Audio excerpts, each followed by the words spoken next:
thanks for joining us here, guys, because we know there's a ton of things you could be doing on a Saturday. You could be vegetating in front of the television.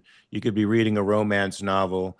You could be, I don't know, exercising. You could be doing any number of things, bad and good, but you've come to edify your soul, to strengthen your self-esteem and to understand what values mean and to make your life better. And that's awesome. Katrin is doing it, I think, from Dusseldorf, right? Katrin, you're in Dusseldorf?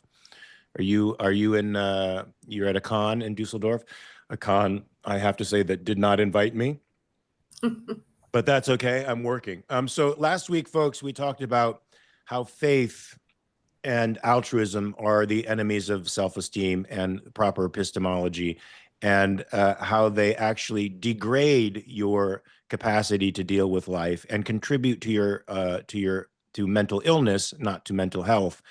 And today we're going to talk about Nathaniel Branden's essay, The Psychology of Pleasure. And he says something in the opening comments that I think is great, Michael, and I want to bounce this off of you. This might sort of also touch on something me and Manu were talking about yesterday, because we were having a discussion about, she looks up very surprised, like, what, he's mentioning me? But we were talking about stuff that's inherent, stuff that's and stuff that that your will can overcome. Anyway, it says here something interesting. Pleasure for man is not a luxury, but a profound psychological need. Now, you don't hear that today, man. You don't hear that today in today's ethics. You don't hear that today in today's psychology. But this is a profound statement. Talk to me a little bit about this. Why is pleasure important for a human? And what's the distinction between, let's say, pleasure and hedonism, as far as the popular mind understands hedonism? So I want to read actually a little further to broaden the context of what we're discussing, because I actually dog-eared the same exact thing that you just read. So that's why we're partners, Michael. Heterosexual life partners. Yes. Yes. Don't get jealous, ladies. Okay. Pleasure, in the widest sense of the term, is a metaphysical concomitant of life, the reward and consequence of successful action, just as pain is the insignia of failure, destruction, death. Through the state of enjoyment, man experiences the value of life, the sense that life is worth living, worth struggling to maintain. In order to live, man must act to achieve values. Pleasure or enjoyment is at once an emotional payment for successful action and an incentive to keep acting. That is to me, the most important aspect of the entire paragraph, is that pleasure serves both as a reward. It tells us that we've done well, but it also incentivizes us to keep going because we know that we can anticipate pleasure in the future. And let me just ask, I mean, everybody in the, I don't know, what do you call it? The gallery. Imagine a life where you were completely anhedonic. You could experience no pleasure at all. It was impossible. You simply couldn't. What would you do? What would you go after? What would you pursue? There would simply be no reason to do anything. Why would you care?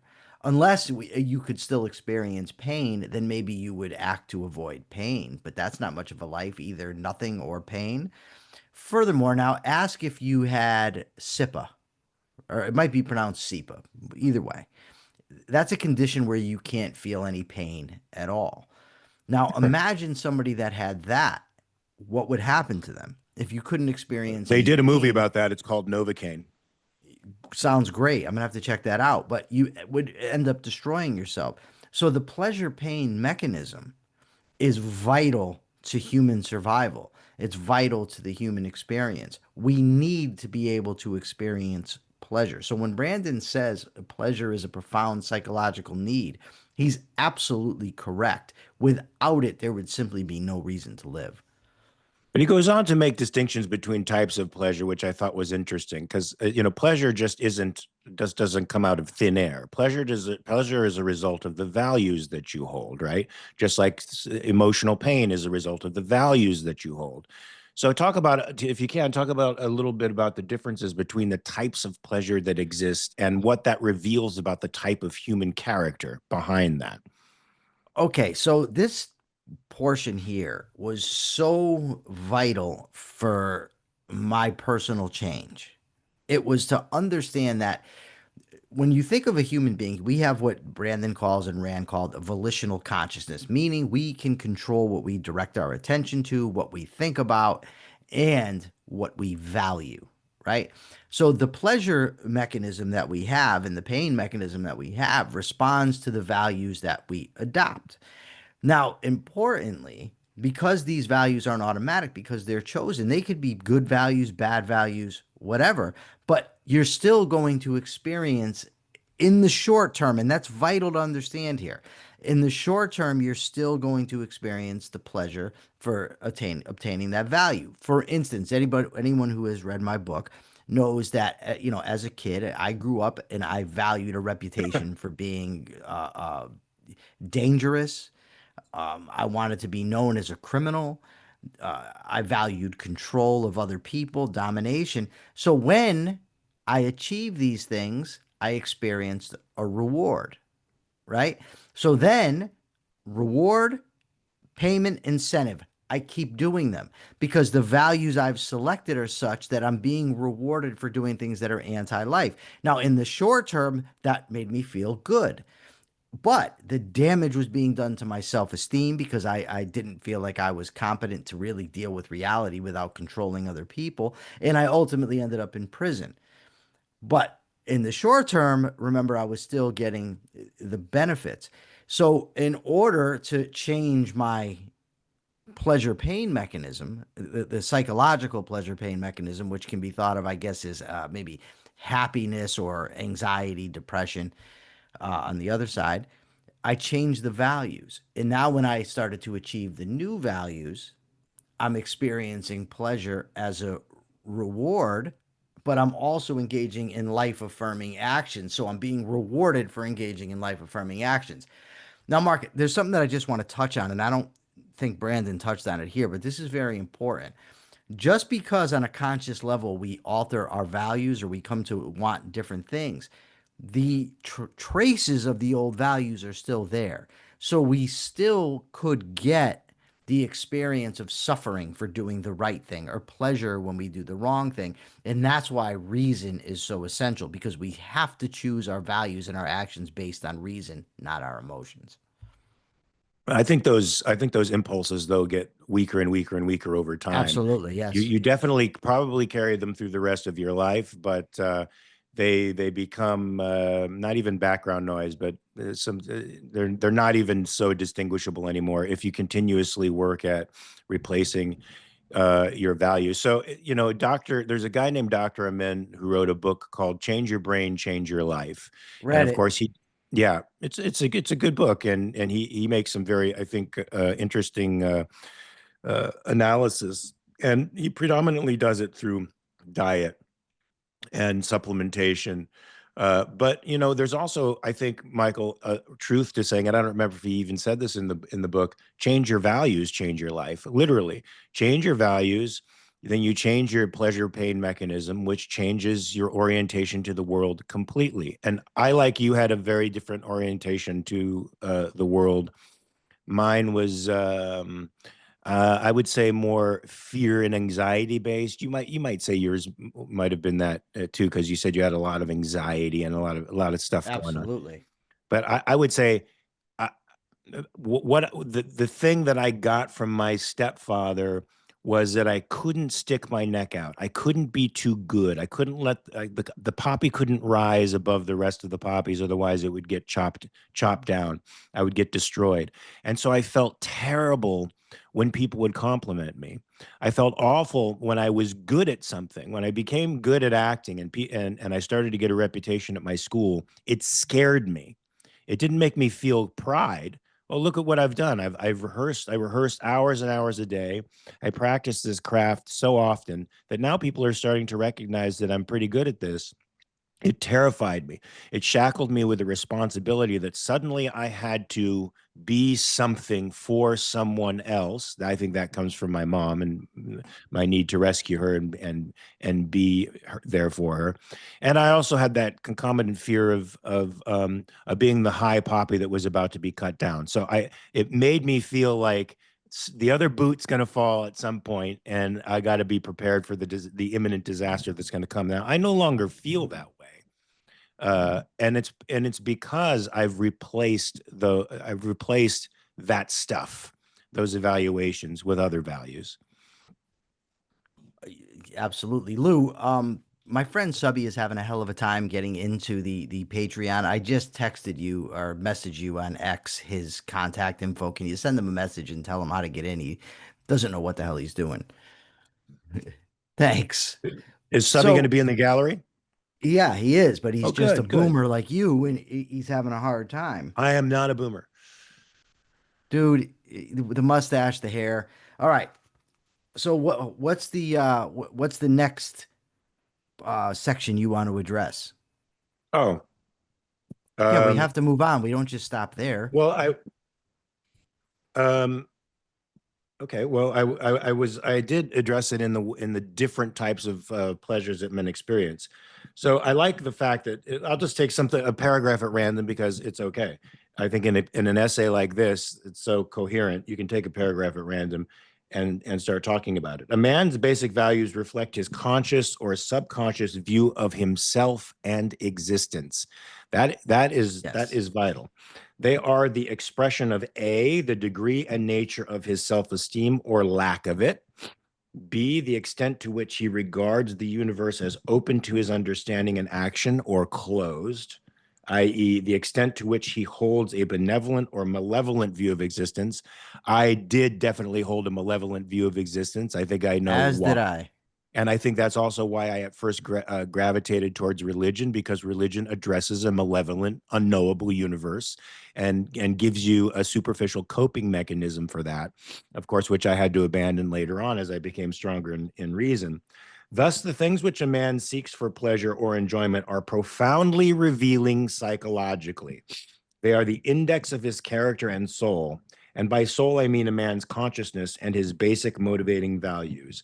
There are broadly 5 interconnected areas that allow man to experience enjoyment of life. Now, we can talk about each and every individual one of these because I think this is important for That all was of my us. plan. Well, that's why we're heterosexual life partners.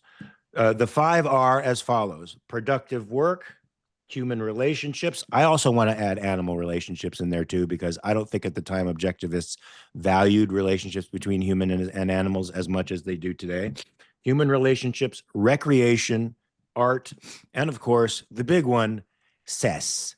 So let's start with productive work. Go ahead.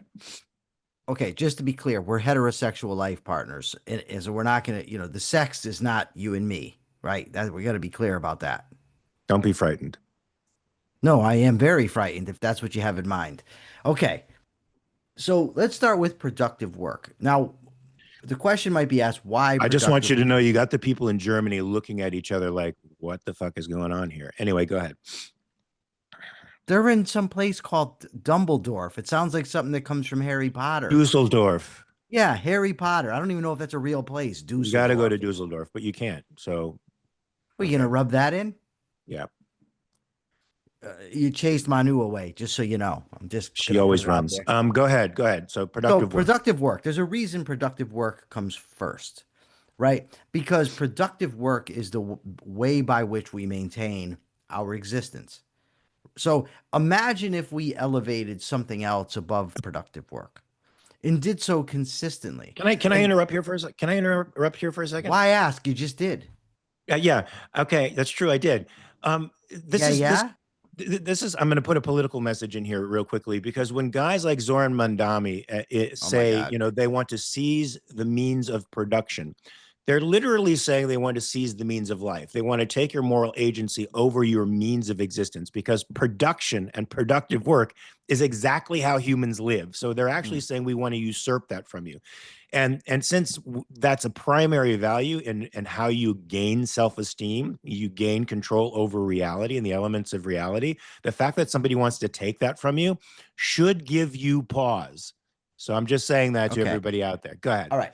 Have you ever seen the clip where Shaquille O'Neal totally flips out on Charles Barkley and he says it's supposed to be 1, 2, 3, not 1, 2, back to one? Have you ever seen this? No. Okay. Somebody find this clip and watch it because that's what's just happened. Just find the clip. You're going to get a kick out of it. It's going to make you laugh, right? But, anyways, yeah, I agree. And that's why productive work has to come first because it's the means by which we maintain our existence. If we don't work, we don't eat, we don't eat, we don't live. So we have to engage in productive work. So what's the psychological benefit? Now we know the physical benefit of productive work, right? We earn money, we're able to buy things. You know, some of us earn more money than others, obviously, but we're able to build our lives, right?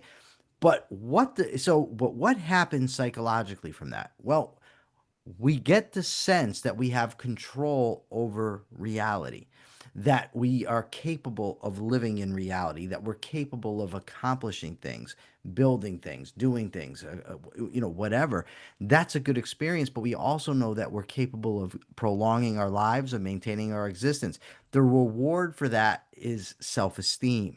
We come to esteem ourselves. We feel better about ourselves. Now, it's vital that we pick something if we're going to be consistent that we enjoy, or that we enjoy what we do. For instance, uh, I, as a talk show host, this is the career I've chosen, right? I feel absolute mastery when I'm in this realm, right? If I'm debating somebody or having a conversation about ideas, I feel absolutely in my element. I feel like I understand the reality that I'm talking about and I'm able to communicate it to other So people. And I, so in other words, you're deluded. yes, Okay. and handsome. I mean, wouldn't you see this gray go in? I mean, look at all the ladies. I don't, whatever. But look, so the whole point is with this productive work is a sense of enjoyment, is a sense of pleasure, is that it makes us feel powerful. It makes us feel good, like we are capable, like we are deserving. So it's absolutely vital that we identify a productive career, pursue it to the best of our abilities, and make sure that it's actually what we want to do and not what somebody else wants us to do. You know what that's vital. Yes. This is where Rand is very unique for me as as a modern philosopher, because she was one of the few people who viewed work as a positive, not as something that one, like a drudgery that one had to endure, but as an affirmation of your life. And I think, folks, if you look at work in those terms, you could be doing almost anything, and you can find joy in it, knowing that irrespective of what you're doing, you are being productive. And if you are attacking that particular job with your full attention and reason, and even making improvements, you can become very good and enjoy and have enjoy your life, your job, your work, regardless of how menial at the moment you think it is. Even if it's just serving the purpose of paying your rent for now until you can actually get into the work you want to do. That attitude towards work as an element of your command over reality, I think, can really help you regardless of whatever you're doing, can help you in your attitude towards what you're doing on a day-to-day basis, I think. So, Michael, after that, we have human relationships. And human relationships come second, but I also think we should have pet relationships in there as a close third. Okay, so then we're going to go beyond the article Yes, and we are. introduce something new. So this is like if we're going to use if we can use the analogy to the open closed objectivism debate, you've got the open self-made soul where we add whatever we want into the equation. and then it becomes part of it. I think Nathaniel Branden, had he written this article in the present day, would have added human animal relationships like dog and human relationships as a factor in. I'm going to do you one better. You've read The Psychology of Self-Esteem, correct? Yeah. Do you remember him discussing his relationship with his dog, Mutnik? No, I don't. Yes. So we absolutely can get to that, and I think it's important. I do. I'm just teasing you. But the human relationship element is that we have a desire to feel visible, right? And I'll give it an example that's not necessarily relationships, but it identifies a principle that I want to incorporate into the discussion. While in prison, I read an abundance of books, right? Economics, philosophy, psychology. But I was reading these books on my own or, with Brent, with Carlos. So we're debating these books. But it's not like when you go to school, right? And you take a test that tells you that you're grasping the material based on the score that you get. So we have our own feedback within each other, which was fantastic. And I'm going to get to that in a moment too. But we never got the full verification that our understanding was accurate, right? Upon getting out of prison, I've been able to engage professional philosophers, some of the very people who wrote the stuff that I read. It's the great Dr. Stan Samanow. And it turns out that I absolutely understood. I knew what I was talking about. What that does is it gives me verification, vindication as a person. It makes me feel like I'm understanding reality, right? Now, as an analogy to human relationships, what human relationships do is they make us feel visible. If we have a friend, a true friend that understands us, that friend will reflect back to us who we are. And then we get a sense of actually existing, of feeling, of being understood. And that's vital in life. But importantly, the friendships, the relationships that we adopt have to be such that other people can understand us, that the people that we're around are smart enough, aware enough, care enough to understand us, to grasp us, to make us feel visible, to see inside us, to understand. Now, I forgot what I was going to say, but I'm going to remember it in a second. I just need to talk for a second. So, importantly, though, this is what I wanted to say. We're egoists, Mark and I, right? We believe that self-interest is what we should be acting, and that is the moral thing to do. Now, so I have Mark as a very good friend to me. It's in my interest to have Mark as a friend to me. And I don't just mean my interest as far as, he gets me this opportunity to talk to all of you. I mean, it's in my interest to have somebody to talk to that understands me, that understands my viewpoint, that identifies with and shares my values, that's intelligent enough to give me feedback when I mess up or when I say something I shouldn't. That's the type of relationships that I want because they're in my interest to have them. It's not a sacrifice to me. For instance, if Mark is upset or Mark is having problems and he needs someone to talk to, it's not a sacrifice for me to talk to him about it, to take time out of my schedule. It's in my interest to do so because it's like a trade, value for value. I provide value and Mark gives me value in return. I hope you're not saying good girl to me. No, I was saying it to Catherine. Okay. And I was listening to you simultaneously, which is more than you do to me, I have to say, because when you're on your phone or responding to a text, you are entirely in your phone and responding to your text. And I have to say, Michael, not making me feel very visible. Don't ever, ever, ever talk in that manner again. Please don't do that. That was not good. Yeah, so it was good. So relationships, yes, folks, you should find people who reflect your values. Your self-esteem is how you esteem yourself, and admiration is how you esteem others. I love being with a partner who admires who I am, what I am, the achievements of my character, the achievements in my career, and who can also, tell me when I'm wrong. But overall, that sense of admiration that uh, is what I think drives a good relationship with another human being. Now, it's slightly different with animals, but I did want to talk about animals because animals sort of animals sort of purely reflect you in a way. It's that people say they're unconditional, they give unconditional love, but I think they reflect you in an unfiltered way. Many people are complicated in their dynamics, and of course, their values complicate the way in which they perceive you. Animals just sort of perceive you at a raw level. They kind of find your essence, and when they accept you and love you, it's for that essence. I think that sometimes goes beyond human comprehension, or beyond people's ability to perceive, because their mind is clouded, or their values are twisted in such a way as to make, really perceiving another person very difficult. Do you agree with that, or do you disagree? No, I do agree. And I want to just go back to this visibility thing for a second, right? Imagine talking to somebody, just you're experiencing something and you're spilling your guts. And then the person reflects back to you and it has nothing to do with what you said.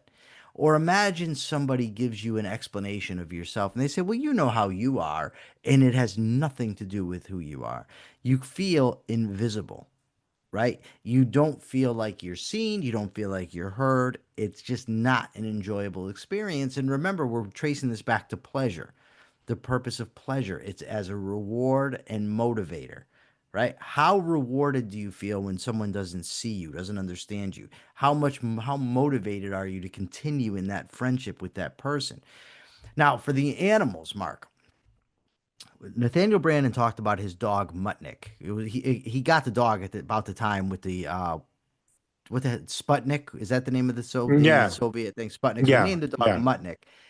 And he talked about the difference. He said he said he was sitting back one day and he was looking around, basically at inanimate objects, and he didn't feel much connection to them. But then he watched the plant and he was paying attention and thinking about the plant, getting its water and its nutrients and growing and struggling to survive. And he thought how he could identify with that, that there was a vast difference between the way he related to inanimate objects and living objects. And then he said when he was playing with his dog, Mutnik, he said that Mutnik would come up and they'd be shadow boxing, and Mutnik would be barking and snapping playfully. But he said what it did was made him feel visible, seen, understood, because Yes, Mutnik knew that he was safe, that the jabbing gestures were just make believe, as yes. Nathaniel understood that the dog, barking back whatever wasn't going to hurt him. So the dog actually made him feel visible. As like when the dog comes in here, for instance, so we get dogs, we have 5 of them here, and the two pit bulls especially like to come in here and they jump up here and they put their paws on my lap. They know that I'm not going to hurt them. Even when I'm angry and I call them, they come. They know I'm not going to hurt them. They understand that I'm here to care for them, to love them, to pet them, whatever. And I understand the same. These pit bulls, if these two dogs ever turned on me, they'd make mincemeat of me. But I know they're Yeah. not going to do that. So they're visible to me and I'm visible to them. And that makes for a hell of a relationship, even with, Yeah, like so you said, pets. so that's the most vital component of a relationship, is that you mirror one another, in the sense that you each make the other, and they make you feel visible, seen for your values, right? And Yes. that's a form You know, of responsiveness and respect that I what do you got think there? What was that? this. Was that a book? Yeah, it's the No, what book, is that? You can't see it because you got everything blurred. Virtue of Selfishness. Okay. Um, as a addendum to the pet thing, so Jonathan Hoenig and Leonard Peikoff put out a book called "Can You Love a Dog or Can You Love Dogs?" And coming up in the future, I'll be interviewing Jonathan Hoenig about that very book. Which, by the way, he was more eager to do the interview, knowing about your relationship with Frankie and how you lost Frankie and how that affected you. Oh boy, yeah. Well, I'll start crying if we talk about that guy. So the next place where we are able to experience our values or pleasure, values of pleasure, is recreation. And this is something people seek more than work, and but it's three down the line of values. So it's certainly important. It's certainly an important component. to life. 7 Habits of Highly Effective People would talk about sharpening the saw. You need to take that time off. Howard Rourke, for crying out loud, needed a vacation every once in a while. People get the impression of objectivists as being just workaholics who just they actually evade reality by working. That's a whole different kind of sickness. No, Mark, just to as an aside, yes. you and I really give the lie to the idea that objectivists are boring people. I agree with you, but there's enough objectivists out there who sort of cling to the No, I cliches know. and to Yeah, to they to are. make it They're dull. Let's just they're a be little honest. they're a little boring. Yeah, sorry. Yeah, they are. But Doesn't mean they can't be recreation is nice people. They can be nice objective. people, That could be. but Recreation boring. is as much a need as productive work and as being reflected in a love relationship. You need to rest. You need to play. You need to enjoy life. Talk about that. What does recreation mean to a person whose mind, I think, is centered on who's rational and who is pursuing self-esteem through work and through being in the world? Well, I think the I'm going to differ with you slightly in saying that recreation is as important as productive work. I'm not saying it necessarily isn't, but I'm saying that the order is vital, that we understand that recreation is great as a reward, as a break from productive work. As you said, sharpen the saw to enjoy yourself. There's many folks, and their prisons are full of them, who their whole lives are recreation. But what are they recreating? You know what I mean? Their whole lives are just fun. The next basketball game, the next card game. But if you devote yourself to recreation as opposed to productive work, what happens? Your production goes down. And then even your ability to recreate is going to go down because you can't afford it. You're losing money. You're losing, you're losing your ability to do those things. So it's very important that we understand the order, that productive work is more important, or it comes first, because we need to be recreating ourselves from something. We're resting, we're experiencing pleasure as a reward for the production that we've already engaged in. And the Well, in type that of case, in that case, it seems to me the cases that you're describing, recreation is actually an evasion. It's an evasion of the fact that they're not it it producing it, value in the it world. can be. They don't have control over It can be. their It can be. circumstances. If you are engaging in recreation, understanding that it's a reward, it's a break from production. That's one thing. If you look at recreation as a way of life, that's evasion. That's a problem because you're evading the necessities of existence, of what you need to be doing with your life if you want to maximize your potential, maximize your well-being, and not live as, a moocher on somebody else. Absolutely. So I interrupted you. What were you going to say? I have no idea. But the bottom line is the type of recreation also is important. What are we going to spend our time doing? Are we going to spend our time with the type of friends that we talked about earlier, the ones that make us feel visible? Are we going to, hang out with those people, engage in activities that require our focus, activities that maybe make us feel alive, that aren't going to harm us? Or are we going to drown ourselves in booze, coke, and heroin? I mean, those aren't the only choices, obviously. I'm just trying to illustrate the polar possibilities. We need to engage in recreation that is good for us, that requires our focus, that's going to, and that's not, I'm not saying that relaxation is never okay. Please don't misunderstand me. Obviously, we need relaxation and sleep.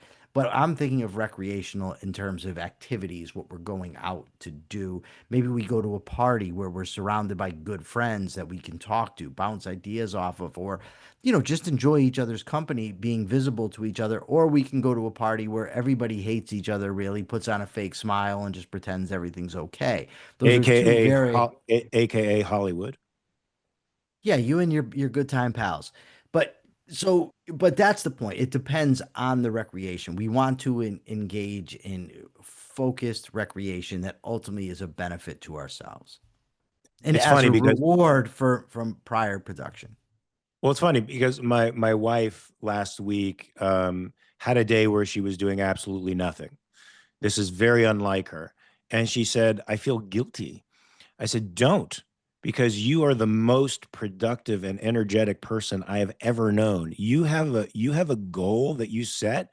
You are as tenacious as a pit bull when it comes to achieving that goal. You simply do not stop. Now, most writers I know, Michael, they sit at their computer for 2 or 3 hour pops. They do the Pomodoro thing. You know the Pomodoro thing, 40 minutes here, 40 minutes off, 40 minutes here, 40 minutes off. Gad Saad has written 60 books. He writes them in, 500 word increments. My wife will literally sit there writing for hours upon hours upon hours upon hours, sorting out the details of a plot. Like she has that capacity, and she doesn't stop until the project is done. Literally until the project is done. So when she finally has a day where she's got nothing to do, where she's not either exercising or figuring out a plot or creating the curriculum for her school or teaching people, she felt guilty for not doing those things. I said, "Don't. You've earned this space right now that you have. You've earned it, and you have to look at it as a quiet time to rebuild and to rebuild. We train. I train physically. She trains physically. You simply have to take that time off and nourish your body and sleep in order to gain that muscle mass, gain that bone density, and the same thing is for your spiritual life, for your the health of your mind. You work productively, and then you earn that time off, and don't feel bad about it, man. Commit to the time off. It's good for you. Your body needs to go in sleep mode, your mind needs to go in sleep mode sometimes, and that's okay. I do think a lot of Absolutely. objectivists do feel guilty because work is such a primary value in objectivism. They become workaholics. Now, there's a difference between a workaholic and somebody who holds work as a value and understands the meaning of productive work in their life. There is a huge difference. A workaholic uses work to evade. They're trying to evade all kinds of personal issues. They're trying to evade feelings. It's their cigarettes. It's their cocaine. It's their means of coping, inappropriate coping. But holding work as an understanding that work is and value production actually means something to you and contributes to your self-esteem is an entirely different thing. Yes. I want to actually address the comment that Katie just left. Katie just said she wishes she could work. Katie, when you say if you don't have to answer if you don't want to, but I'm curious, when you say you cannot work, what do you mean by work in that sense? Oh, look at that. Look how He's been, safe that cat feels right there for you. That's awesome. yeah, that's his first mistake. Okay, okay, Katie. So can we use Katie? Katie, can we use you as an example real quickly? Do you mind? If you do, it's cool.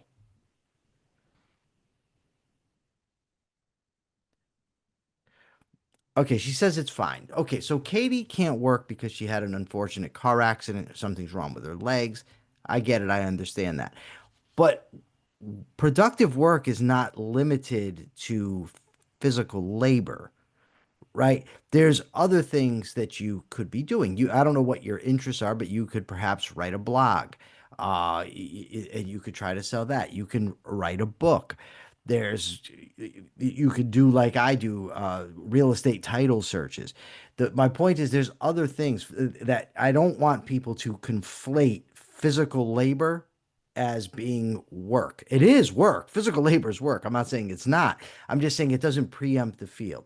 There's other types of work that we can be engaging in. And the important thing is that our mind is engaged in what we're doing. That's how we come to gain control.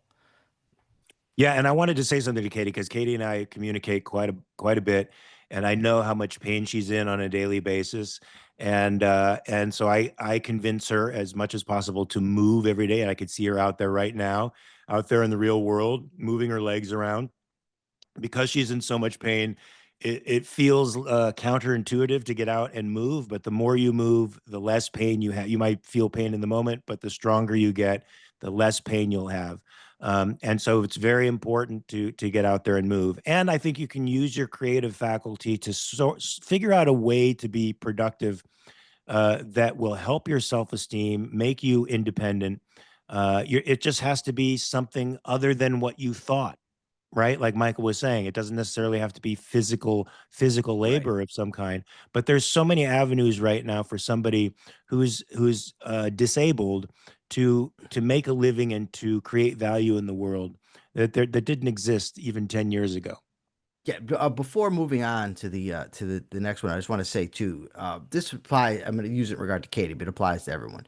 My mother, who ultimately committed suicide, when I would talk to her, she would. It was whatever we would talk about. There was a reason not to do whatever I would suggest to her. And if a person is looking for reasons, for instance, not that you did this, Katie, but somebody could do it. You might say, okay, you could still work. No, I can't because I can't walk. Okay, well, you could write. I don't like to write. Okay, you could use voice to messenger. I really don't like to talk. If you're looking for reasons, the mindset needs to be, what can I do, right? Not what can't I do. It's solution oriented. Um, I used to get, when Melissa was still living and I lived with her, we would get into things. Like, oh my God, we need milk. Okay, I'll walk to the store and get it. It's a mile away. So what? I'm going to get the milk, right? My mentality is always look for the solution. Okay, what can we do? How can we accomplish what we need to? But I've come across many people who everything is, yeah, but, yeah, but, yeah, but. If the yeah, but is the mentality, then yes, you're not going to get anything done. But it's because of the limitations that the person puts on themselves, not because of the limitations of reality. And I think we have a culture that emulates the, not not having an action oriented way of looking at the world, not a solution oriented way of looking at the Yeah. world. Very deterministic. Like, well, now you're in this position, you really can't get out of it. It's a victimhood mentality that saturates our culture, that actually gives moral status to the victim, as opposed to the victim figuring out a way to not be in that position anymore. They're encouraged to get moral status from that. So you have a culture working against you, Katie. There's there, and that's a very, very difficult force to fight. But I think you're going to do it. I think if you keep moving every single day, you keep focusing your mind and your imagination on what it is you could do with the disabilities that you currently have that can make you feel like a productive, contributing member of society. I think that will contribute so much to your self-esteem. There's probably going to be a lot in your life you will no longer tolerate once your self-esteem reaches that certain threshold. It'll change your life entirely for the better. We have questions up here from Patreon that I think we have to address, Michael. Okay. Questions posted Where on are they? How Patreon. do I find them? Just scroll up a little bit in the chat.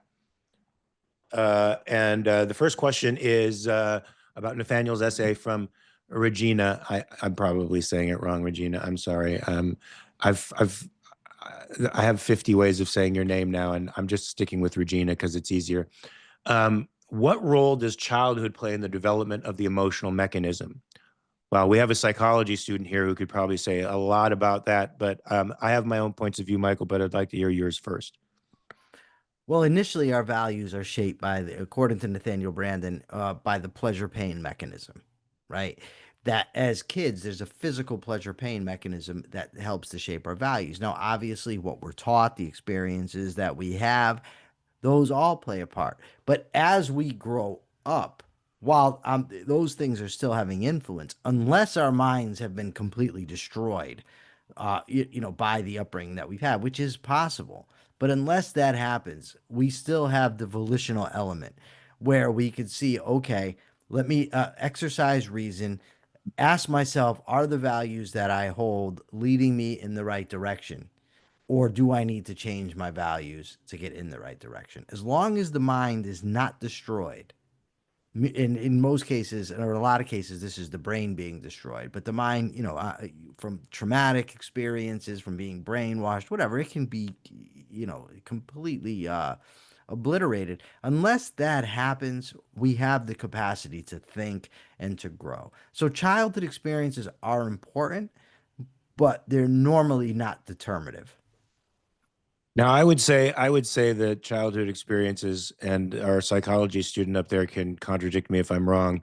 I would say they contribute quite a bit to your sense of life. Was a thing that Rand called is a basic sense of, whether the universe is malevolent or benevolent. That's sort of a sense of life, and that is an almost deep in your bones feeling about the way things are. And I feel that early childhood in particular, before you learn to conceptualize things, conceptualize your feelings, you have been evaluating the universe around you, but you've been doing it at a bodily level, at a very basic level. So, the inputs that you're getting from the world, you've drawn conclusions about without consciously filtering those conclusions or understanding even what they mean. And that contributes to your overall sense of life. Now, Rand said that that's really difficult to change. And I sort of agree with her, because I do too. I had a certain sense of life, and it's hard to change because so many of those conclusions were drawn when I was not at a preconceptual stage of my life. And to find them, to refilter those experiences again and sort out what they mean to you, so as to free yourself from that sense of life, is an extremely arduous task, but it's not impossible. I know now that my sense of life is 180 degrees different than it was 20 years ago. I am the exact opposite of what I was 20 years ago. My wife would tell you, when I knew you in your 20s, because I've known my wife for 40 years. When I knew you in your 20s, you were so morose. You were so sad. You just had this heaviness about you.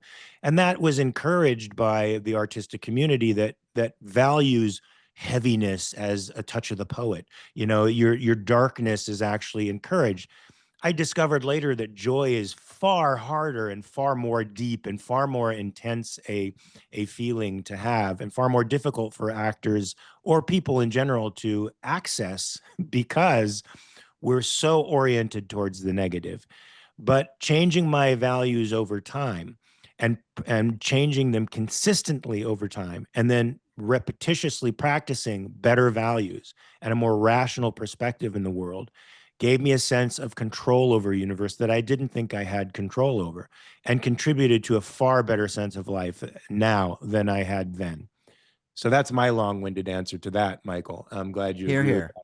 I So do. number two, how do irrational or flawed assessments influence the functioning of the emotional mechanism? Well, if you have a flawed assessment or an irrational assessment, then you're going to have values that are inimical to your life, and you're going to get an emotional reward, at least in the short term, when you pursue and achieve those things.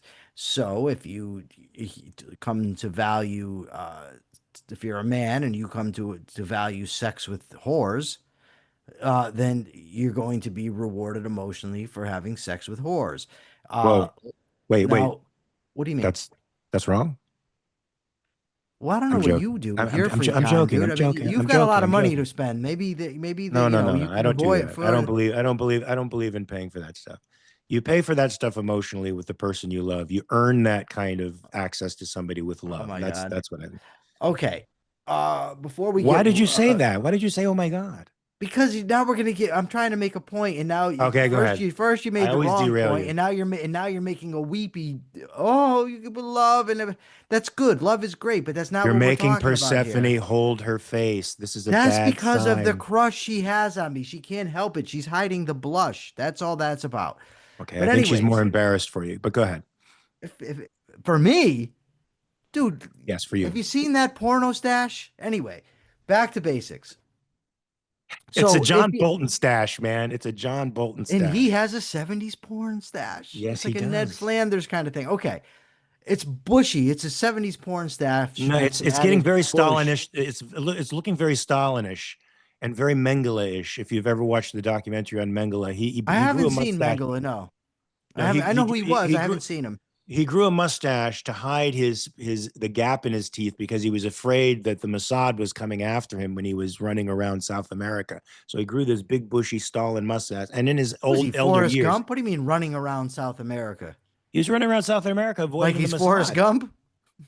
Not like he's Forrest Gump, not running in that sense. No, but he was going from country to country to country Can because I I make a he got point? picked up People by the want to hear Mossad. this poor lady, she's at Hogwarts and she wants an answer to her question. Go ahead.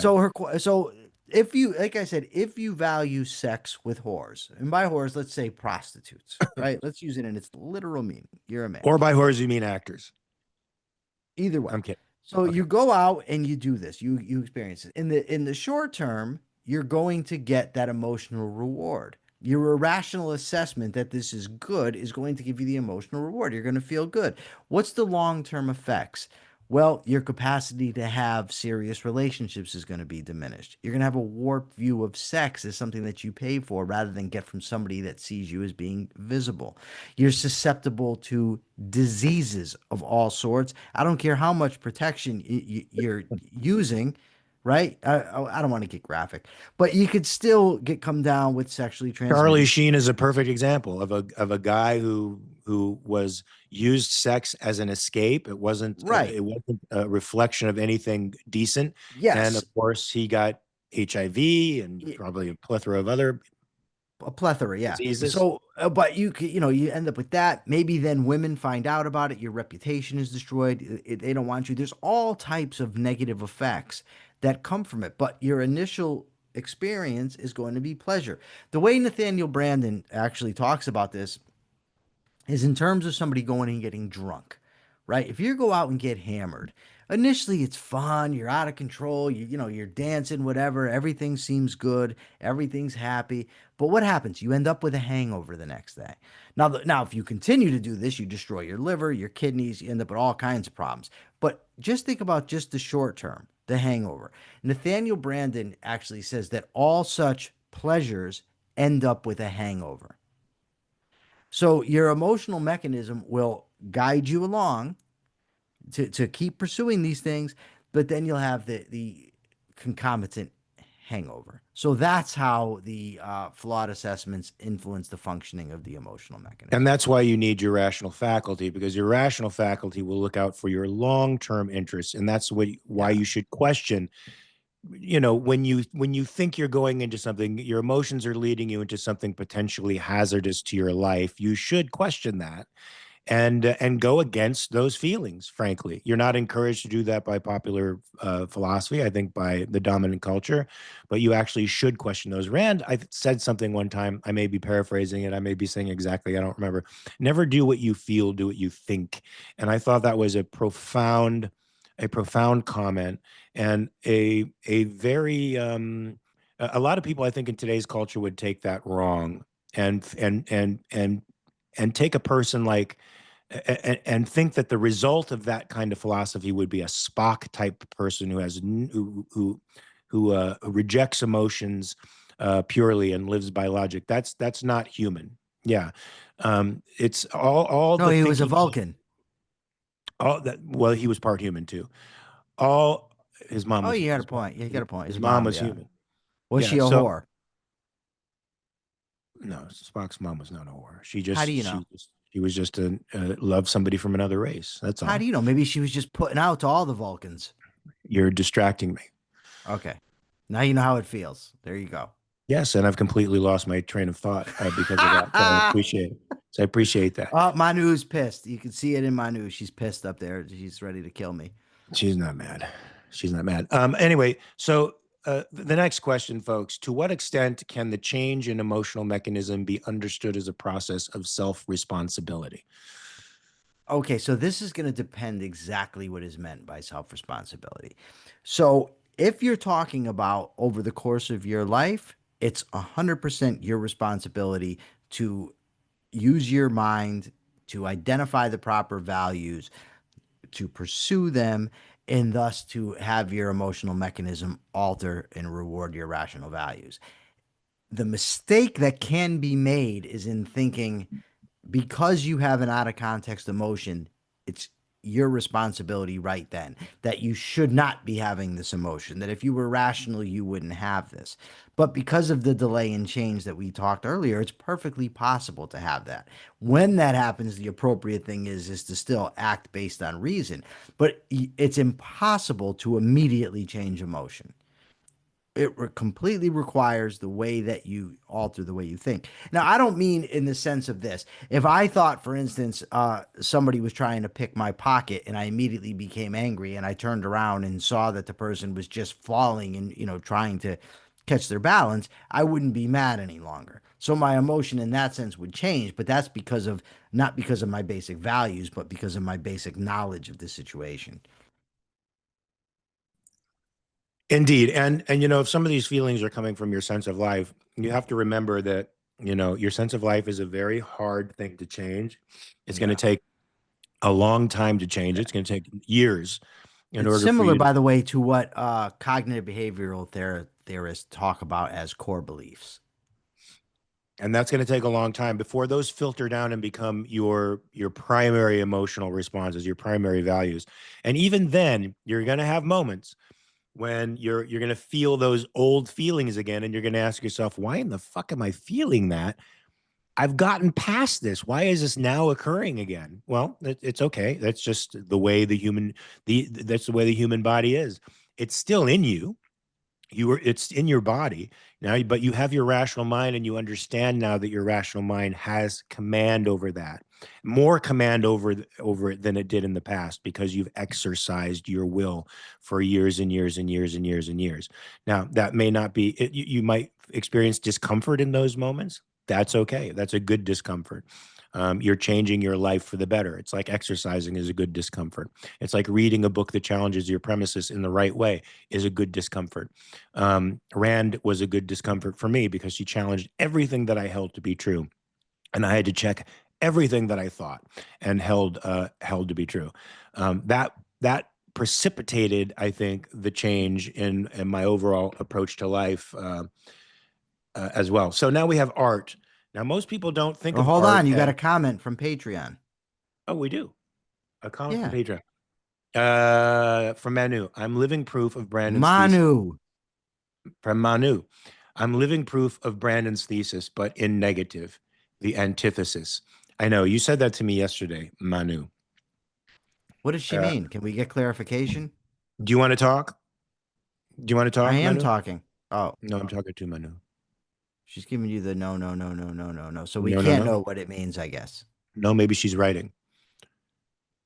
Oh, could be. No. No. All right. Okay, We'll move that's on fine. with our lives. That's fine. But I know what she's talking about, and we won't discuss it here because it's a private matter. But I actually think you are going to change. I have confidence in that. So we're going on now to art, which a lot of people think is sort of superfluous. Art is superfluous, but Brandon here holds it as the what fourth value that contributes to the pleasure of human life. Now, I certainly go to the modern museum, the Museum of Modern Art in Los Angeles. I've been there once. It was the most horrifying experience of my life. I didn't experience pleasure there, that's for sure. I think it's because I didn't value paint splotches as art. I don't value something that a chimpanzee can do equally with a human as art. But art does contribute to your well-being and to your pleasure. Tell us how, Michael. Well, the purpose of art is basically, to experience life, to rejuvenate, to have positive experiences. And this is not my strong suit. Let me just put that out there right now, understanding art. But I do think that Rand's idea of art as the selective recreation of reality according to the artist's deepest values is important. And also, what it does is it allows the artist to see themselves in concrete reality, to see their values, their internal, their sense of life become concrete as opposed to abstract. And we can also experience the same thing if the art reflects our values, our sense of life. But the romantic realism that Rand, the style she wrote in and what she admired, and for instance, Victor Hugo, is that her philosophy is as man can and ought to be, is that's how it should be portrayed. It should be a celebration of life, an experience of all the magnificence that life has to offer. And art, importantly, when I think art, the first thing that comes into my mind is paintings, which I really have no use for because I'm visually I might as well be blind because I don't appreciate visual things very much. I don't even notice them. But, novels, movies are art. And, just like there should be some meaning to what it is. And just to pick on Mark's movie for a second, what was it, Mark, that I just watched? Mulholland Drive. So, and this is what Mark's talking about, in my opinion, when he goes to the art museum, right? I watched this movie. It doesn't make any sense. There's no plot. There's nothing there at all. Nothing heroic. Nothing to admire. And yet everybody I go and look at the reviews and everybody's saying, wow, what a great thing. And what that reminded me of is that the people that go to the art museum that Mark's talking about, and they all look at these splotches of ink thrown against the wall. And one guy says, oh, that's just magnificent. And now everybody knew, who the hell wants to be the dummy who doesn't get it? Oh yes, you could tell it's the expression of the artist's deepest conflicts, and some kind of nonsense like that. Or Jackson Pollock with his splotches. In high school, they showed us a picture. Somebody put basketballs in a fish tank and called it art. That's not what we're talking about. We're talking about art that moves, motivates, shows us all that life can be. That's about the best I can do when it comes to art, Mark, because this is not my strong suit. However, I don't know if the people are aware, but you are an actor. So Yes, I'm you an know actor. a lot about art. 'Cause acting is an art form. Yeah, I consider art fuel for your life. There you go.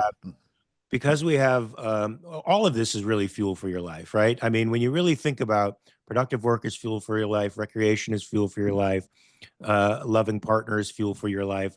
All of these things are for the progression of your life, for your own happiness. And we as human beings are in a rather unique position that animals don't seem to be in. Other animals, animals that live at the perceptual level, we can foresee our demise. We understand that we are going to at one point die, that there's an end to it all. Now, I think that could lead many people to an existential crisis. You want to see somebody in the midst of an extended, decades long existential crisis who's a brilliant artist, just look at Woody Allen. Look at the work he produces. It comes out of that atheistic nihilism.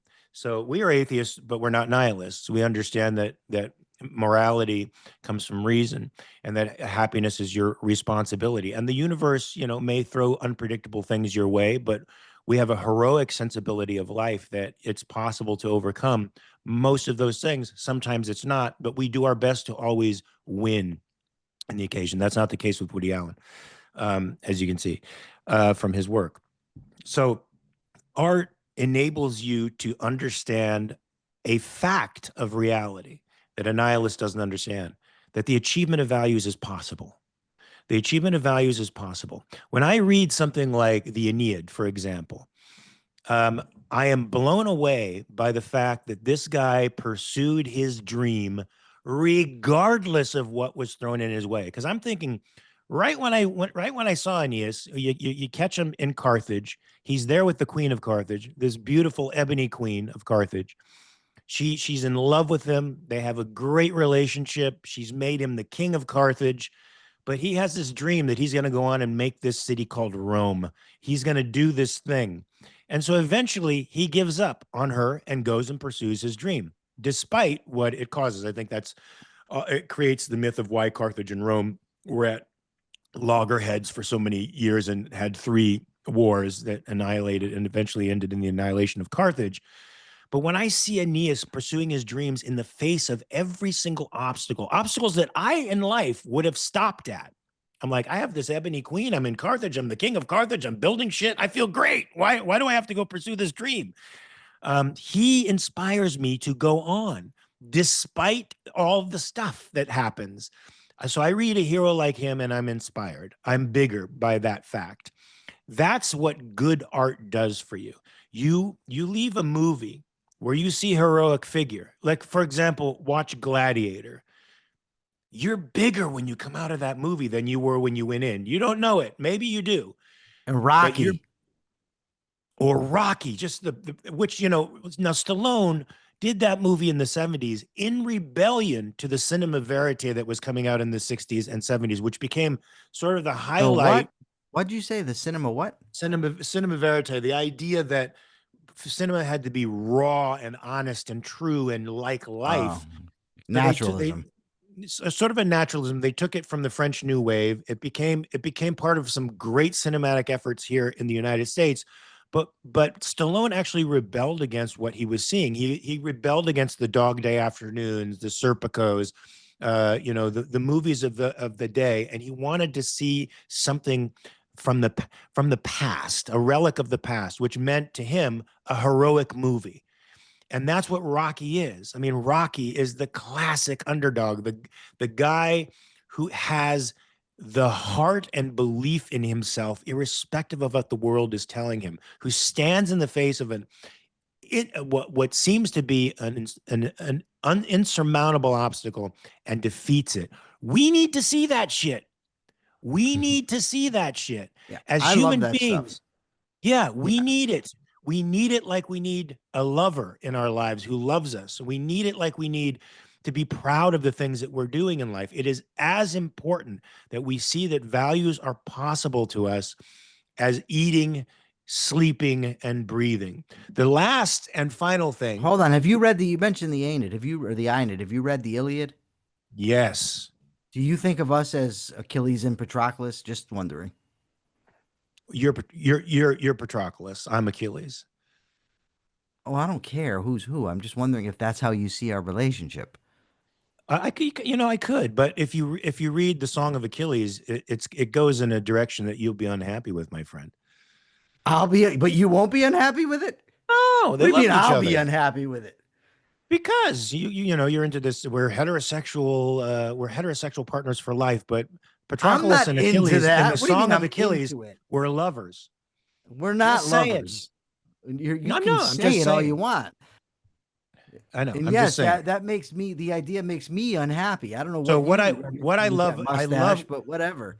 I love that Patroclus goes out in Achilles' armor and tries to fight for the Greeks. What I also He love is does. how defiant Achilles is He was a against. dick. He was a No, no. dick the whole Oh, first time. of He all, was a dick. Agamemnon's a dick. He was a Agamemnon dick is a too. dick. All He right. was a So dick. how That do you doesn't preclude handle Achilles being a how do dick. you handle dicks? You're a dick back. I don't. I'm just saying. I don't handle them. Okay. Well, I know where you're going with this because your mind is that way. I, Agamemnon was a terrible human being, and Achilles gave him justice. Agamemnon But what wanted about him to everybody else? bow down and kiss his feet. He stole his war booty, which happened to be a slave that he liked and that he felt he earned. And for that, Achilles said, I'm out. Yeah, Let's see and if you left can win all the his war friends, without and me. his friend ended up dead because of it. And what did he do as a result? He got revenge because it was Hector that killed his friend, and he went out there and fucked He did, Hector's and his shit up. friend is still dead. And in the end, not in that story, And in but the as we end, they died proceed, together. They died together. they didn't die together. No, I know they died separately, but they ended up together Why'd you say they died together? They didn't because they even died die at in the same relatively the book. same time. It wasn't even in the same book. What do you? Yes. No, He you're doesn't. right. Paris doesn't kill Achilles in the Yeah, I Iliad. know. You're right. You're right. Yeah, you're right. Mark and Mike explain the classics is the show that I want. Yeah. Well, you're getting it right now. Yes, But you let's are. get to sex before we have any arguments about the Iliad because All right. I like that Achilles had pride. I like that he took a tyrant and put him in his place, and that the tyrant eventually had to go and beg mercy from him, and to beg him to fight. I love that. That he had an extreme sense of justice. You might call it extreme. It's extreme. It I had haven't. nothing to do with justice. It He did didn't do have to that do with because of justice. justice. It was Of course petulance. it It was did. No, not no, it was justice. justice. It was Yes, he justice. did a deep analysis of the justice of the situation and determined who deserved what. It wasn't just his He didn't petulant do a deep emotions got analysis. hurt. He had an intuitive sense of it because he had the Yeah, proper values that a no. king He was should pissed because he not. lost his girl. That's what it was. He It was was no pissed sense of because justice. he was pissed because his effort was stolen by a king who thought he was He was a petulant omnipotent. jerk. And the only reason he was so tough is because the gods bestowed it upon him. It wasn't like it was earned. He wasn't a self-made man. Katie is saying that they need an out of context for this show. We can't go there. Look, we only have a few minutes left because we have to start doing we have to do a Q&A for Capital Yes. So Corner. get to the next thing. So the next thing, which you've been avoiding, is sex. Sex is a very, very important, yeah, a very, very important part of the pleasure of human life, of experiencing the pleasure of humanity. Talk about that a little Yes. bit, Michael. Why is it important to be a sexual being? Because sex is good, right? Yeah, Sex but is that's not what the good. Christians tell us. The Christians tell us that some guy got nailed to a cross and then rose from the dead. I really don't care what they Irrelevant, have to but tell me. but isn't It's the pursuit of completely relevant if we're citing Christians to understand well, how irrational and the stupid they are. pursuit of Sorry, I'm sorry. I pursuit don't of mean to sex is just offend. to have babies, right? It's just to have babies. You should be pursuing sex just to have babies, not for your own No, I physical don't want pleasure. babies. That's so I, base don't- and so low. I like sex. So, sex is a great pleasure for evolutionary reasons. It's a phenomenal pleasure. It allows us to experience if we're having sex and we're good at it, like me, if we're having sex and we're good at it, and the person that we're having the sex with is, admires us and we admire her, it's a profound psychological reward. It brings in the visibility that you talked about earlier. It brings in the sense of efficacy, the sense of mastery, the sense of just how pleasurable life can actually be. Now, you can compare that with the Christian ideal of, not having sex and running around, maybe self-flagellating or whatever the hell it is they want to do. Yes, it gives your brain happy chemicals. You've got endorphins going off, oxytocin's going crazy, the limbic system's lighting up. It's a wonderful freaking experience. This is an expression of who we are, an expression of our values. It's the ultimate reward, and it is great. And yes, folks, it is good for its own sake. But like any other of the pleasures that Brandon talked about and Rand, they can be used as evasions as well. People can Absolutely. use sex as a way of avoiding values, as a way of not confronting problems in their life, as a way of dulling their mind and using and sensitizing themselves in a way that makes them insensitive to what they really need to be working on.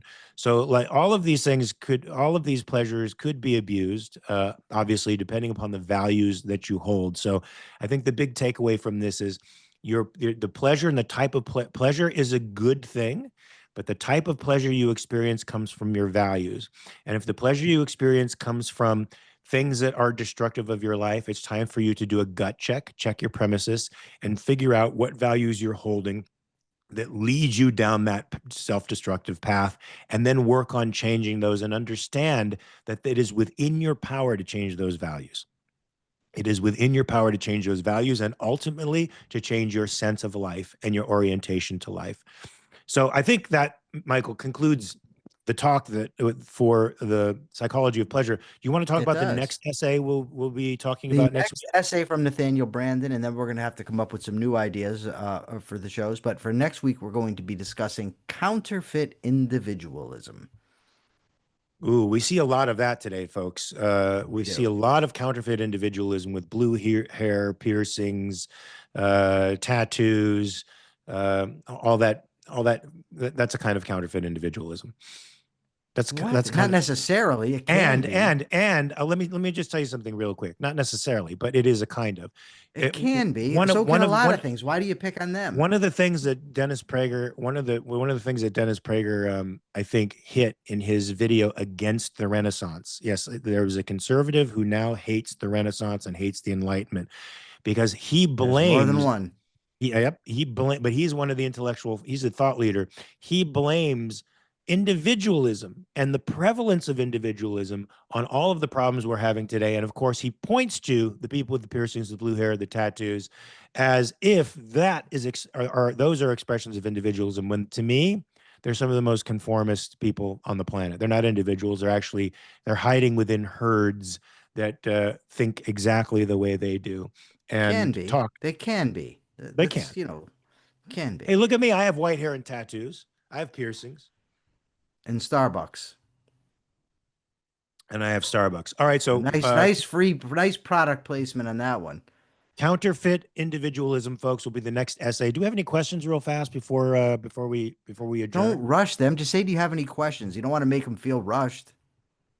Starbucks is good. Starbucks is good also because the BDS movement hates Starbucks. So I love Starbucks just because the BDS movement hates Starbucks. BDS, what? Boycott, divestiture, and yeah, it's right. the anti-Israel. I know you're thinking the sex thing, but it's not. Isn't that counterfeit individualism? What's that? Lou, what do you mean by that? Well, I'm lost.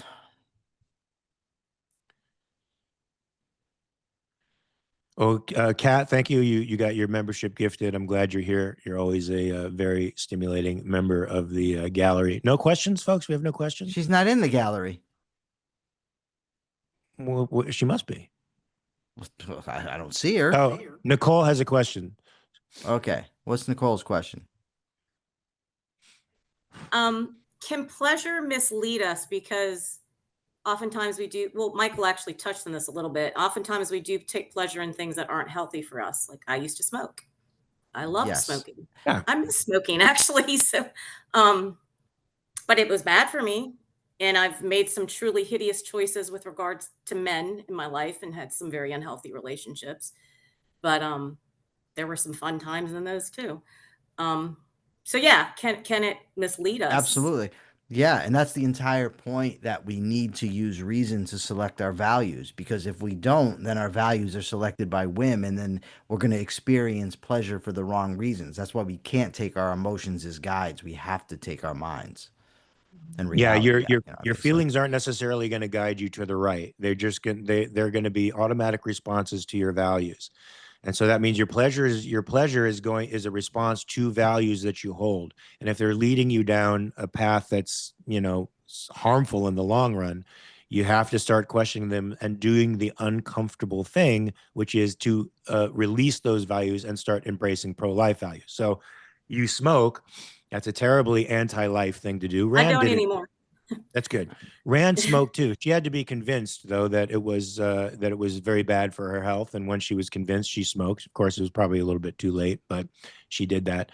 And once you embrace that you love your life enough not to deprive it of the longer term benefit of not smoking, then you'll start to have disdain actually for smoking. You'd probably feel shame for doing it now because you understand you're doing something that harms you, as opposed to feeling that momentary pleasure, that momentary rush that you get.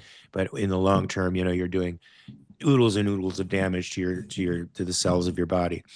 So yeah, that's your mind is the captain now. But you have to acknowledge it as that and give it that power. You have to endow it with that power. Otherwise, you can do what I think they call drift.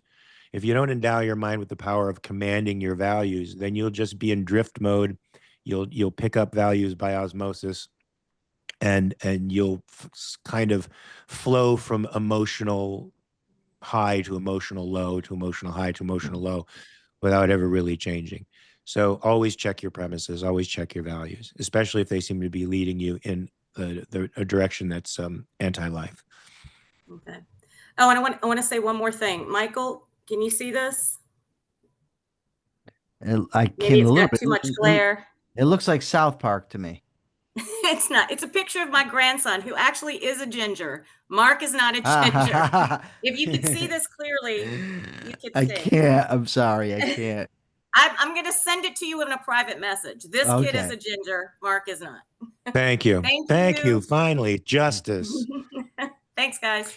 Thank you. Any other questions, folks? Any other questions before we adjourn today and then move on to the next essay next weekend? Hey, what's up, man? Wow. Okay, so I already asked Mark this, so I already got Mark's thoughts on it. Okay, so Mike, you seem to think this whole religion thing is so ridiculous all the time. Okay, so my question is, okay, I've had multiple car accidents where reality and rationality says that I should not be here. How would you explain that, since you don't believe in the God side of things? I would tell you to check your premises that reality says you shouldn't be here.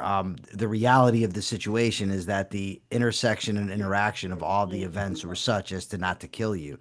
The physical forces at work, the psychological mechanisms at work in your mind that you've used to push yourself forward are all reality, and they've all kept you forward. To say that there's some God out there that protected you, well, then why didn't that God just stop the car accident?